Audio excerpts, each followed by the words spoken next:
du Sénégal, Mesdames la directrice des relations avec les institutions, Monsieur le Président de la section nationale du RAP, chers invités, chers participants, Mesdames, Messieurs, en vos rangs, grades et qualités. Permettez-moi tout d'abord de m'acquitter d'un devoir protocolaire.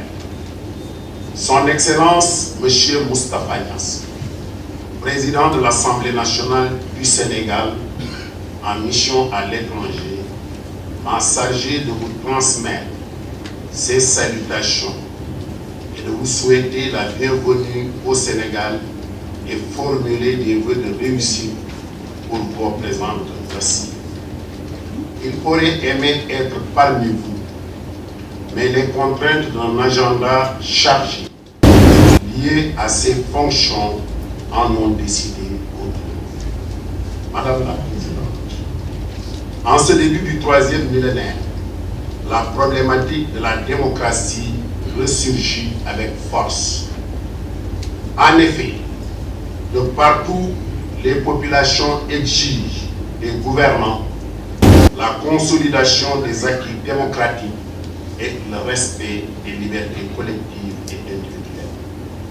Dans ce cadre, les parlements dont la mission est de légiférer, de voter des lois, de contrôler l'action gouvernementale et de représenter les populations sont incontournables en ce qu'ils constituent le lieu par excellence où s'exprime la démocratie.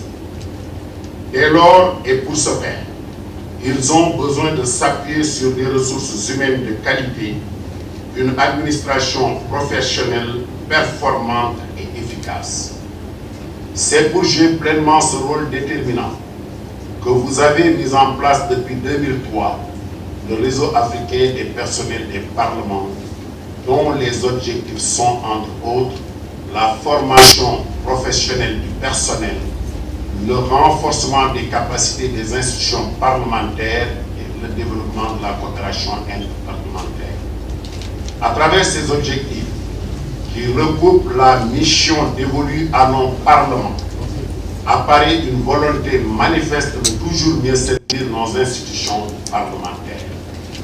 C'est dire alors qu'il serait difficile d'imaginer l'existence de parlements sans fonctionnaires, en ce sens que vous êtes, comme aime à le dire son Excellence Moustapha Niasse, les gardiens du temple et en constituent la mémoire. Madame la Présidente, Mesdames, Messieurs, depuis que votre organisation a été portée sur les fonds baptismaux, l'on peut dire qu'elle a atteint aujourd'hui sa maturité. C'est l'occasion de saluer ici les éminentes qualités de la Présidente en exercice du RAP.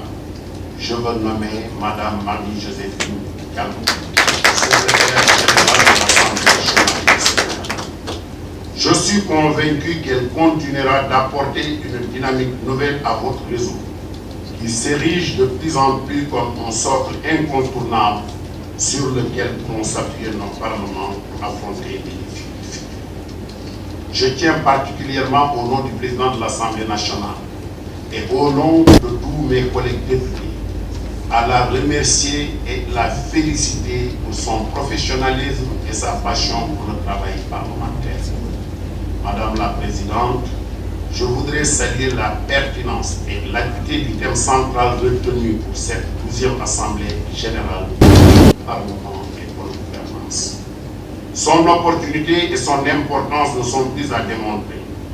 En effet, il est établi aujourd'hui que pour assurer une bonne gouvernance, il est impératif d'avoir des parlements forts, aptes à exercer pleinement leur rôle de contrôle de l'action gouvernementale, bien outillés en la matière parce que disposant d'un personnel administratif bien formé et bien au fait des nouvelles exigences démocratiques, car la bonne gouvernance est un facteur indispensable de développement économique, social et de stabilité dans nos pays. Il ne fait aucun doute que le thème que vous avez choisi et autour duquel vous aurez des échanges fructueux et un partage de bonnes pratiques relève d'un souci pour les artisans de l'ombre que vous êtes de trouver les voies et moyens de bien assister les parlementaires.